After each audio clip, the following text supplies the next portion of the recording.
सावलकोट जल विद्युत परियोजना की जब भी हम बात करते हैं तो हमें दो बातें याद रखनी है। सबसे पहले तो याद रखना है कि सावलकोट जल विद्युत परियोजना चेनाब नदी पर है, और दूसरी बात जो याद रखनी है कि ये run of the river hydro electric project है। सवाल उठता है कि ये run of the river hydro electric project क्या होता है। तो जब भी हम हाइड्रो इलेक्ट्रिक प्रोजेक्ट्स के बारे में सुनते हैं तो हम देखते हैं कि एक नदी होती है, और नदी के आसपास मतलब दोनों ओर पहाड़ या ऊंची टेरेन होती है, ऊंचे भूआकृति होती है, और इनके बीच में हम एक बांध बनाते हैं और फिर इस पानी का उपयोग करके हम विद्युत उत्पादन करते हैं।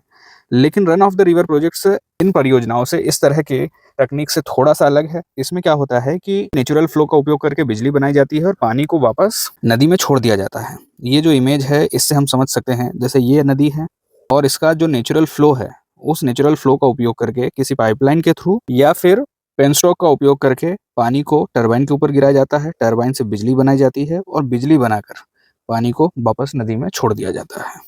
अब चूंकि run of the river projects में पानी के नेचुरल फ्लो का उपयोग किया जा रहा है, तो इस तरह की जो परियोजनाएं हैं ऐसी जगहों पर बनाई जाती है जहां पर एक तो साल भर पूरे 12 महीने पानी की उपलब्धता होती है, दूसरा तेज प्रवाह होता है। और प्रवाह तेज नहीं भी होता तो पाइपलाइंस का उपयोग करके या पेनस्टॉक का उपयोग करके टरबाइन के ऊपर पानी गिराया जाता है और बिजली उत्पादन की जाती है। भारत में इस तरह की परियोजनाएं बनी हैं, उत्तराखंड में, हिमाचल प्रदेश में और जम्मू और कश्मीर में इस तरह की कई परियोजनाएं बनी हैं। तो ये जो प्रोजेक्ट है सावलकोट जल विद्युत परियोजना, ये भी एक run of the river hydro electric project है और चेनाब नदी पर बनाया गया है। चेनाब नदी पर बना है और इसकी लोकेशन है जम्मू कश्मीर में, रामबन और उधमपुर जिले में। तो सावलकोट जल विद्युत परियोजना एक run of the river hydro electric project है जो चेनाब नदी पर बन रहा है। इसकी लोकेशन है जम्मू कश्मीर में, रामबन और उधमपुर जिले में। सावलकोट जल विद्युत परियोजना को 2 चरणों में बनाया जाना है। पहले चरण में 1406 मेगावाट का प्रोजेक्ट बनना है और उसके बाद दूसरे चरण में लगभग 450 मेगावाट का प्रोजेक्ट लगना है। तो कुल मिलाकर सावलकोट जल विद्युत परियोजना में लगभग 1856 मेगावाट की ये परियोजना होने वाली है। इस योजना का उद्देश्य है साल भर में लगभग 8000 मिलियन यूनिट बिजली का उत्पादन करना।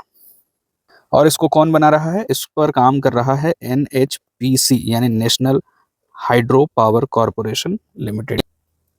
इस प्रोजेक्ट को अभी अक्टूबर 2025 में एनवायरमेंट क्लियरेंस मिले हैं और इसके लिए इसकी चर्चा हो रही है। साथ ही इसकी चर्चा इसलिए भी हो रही है क्योंकि इसकी जो टाइमिंग है काफ़ी ज़्यादा स्ट्रेटेजिक है और इसकी लोकेशन काफ़ी ज़्यादा स्ट्रेटेजिक है। क्योंकि हुआ क्या है, भारत और पाकिस्तान के बीच में टेंशन चल ही रहा है। पहले भारत के पहलगाम में हमला हुआ, उसके बाद भारत ने इंडस वाटर ट्रीटी को सस्पेंड कर दिया और अब इस प्रोजेक्ट पर काम तेज हुआ है। यही कारण है कि इस प्रोजेक्ट की चर्चा हो रही है। अब इंडस वाटर ट्रीटी और चेनाब का क्या लेना देना है?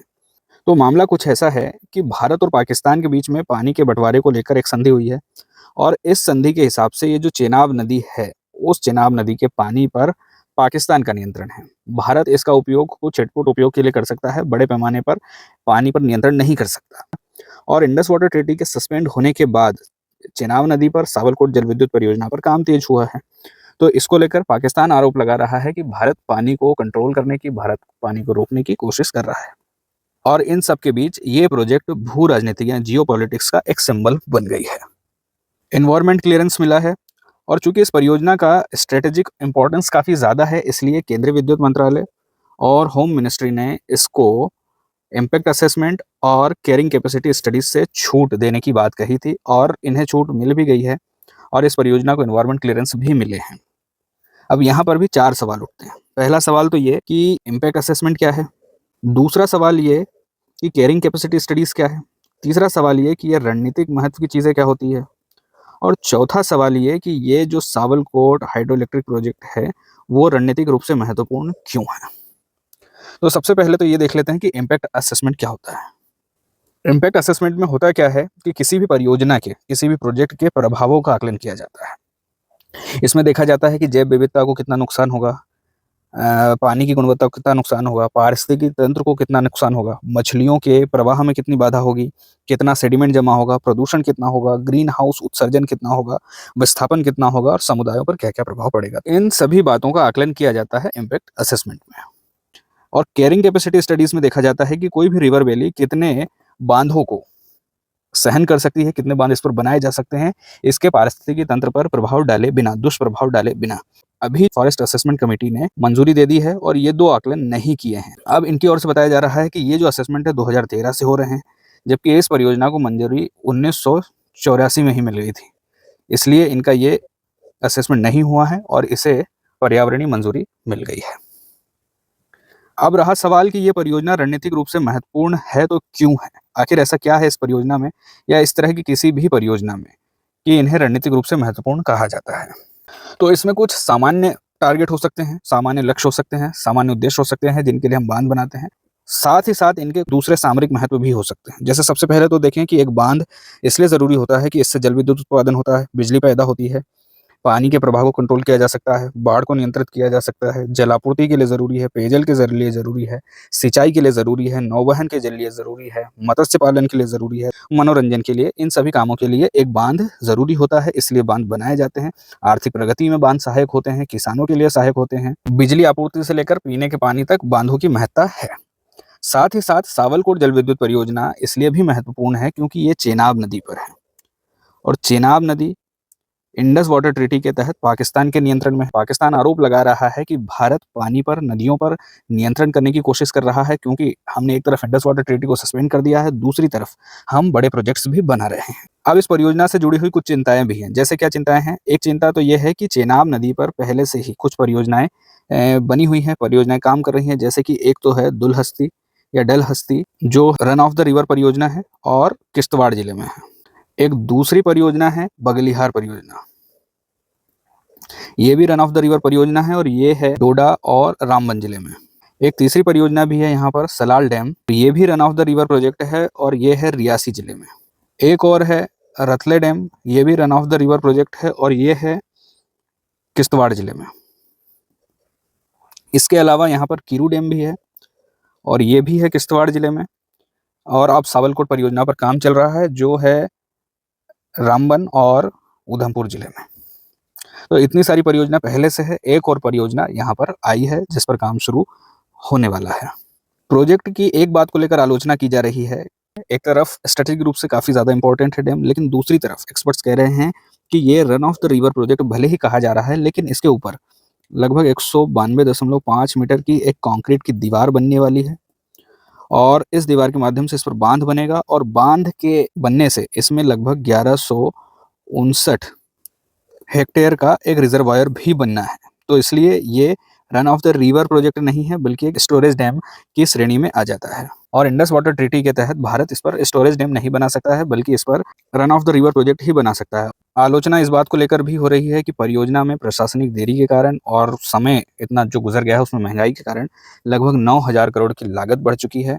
और एक आलोचना इस बात को लेकर हो रही है कि पुनर्वास लागत पर कुल व्यय का मतलब कुल खर्च का, कुल लागत का पुनर्वास पर मात्र 0.6% ही खर्च हो रहा है, जबकि 1500 परिवार यहाँ पर विस्थापित होने वाले हैं। इन 1500 परिवारों का पुनर्वास करना है और लगभग 850 हेक्टेयर भूमि, वन भूमि का हस्तांतरण होना है। इतना ही नहीं, इन पर पेड़ भी काटे जाने हैं।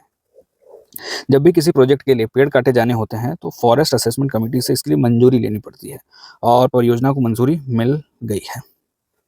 तो आलोचना भी हो रही है, एक तरफ इम्पोर्टेंस भी है। आलोचना इस बात को लेकर हो रही है कि सबसे पहले तो ये एक run of the river project नहीं है बल्कि स्टोरेज डैम प्रोजेक्ट है, ऊपर से लागत बढ़ गई है, पुनर्वास पर बहुत कम खर्चा है, 1500 परिवारों को पुनर्स्थापित किया जाना है और बड़े पैमाने पर वन भूमि का हस्तांतरण होगा, वन भूमि का विनाश होगा, वनों का विनाश होगा।